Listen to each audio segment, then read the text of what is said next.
LCD connector remove की जा रही है और इसको उसके बाद सोल्डरिंग आयरन से इसको रिसोल्ड मार के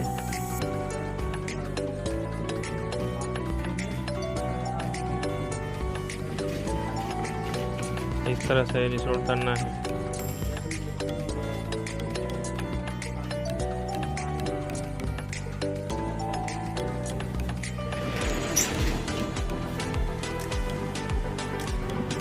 इसके बाद ये कनेक्टर इस पे लगानी है, बराबर से रख के उसके बाद हिट मारना है इसको।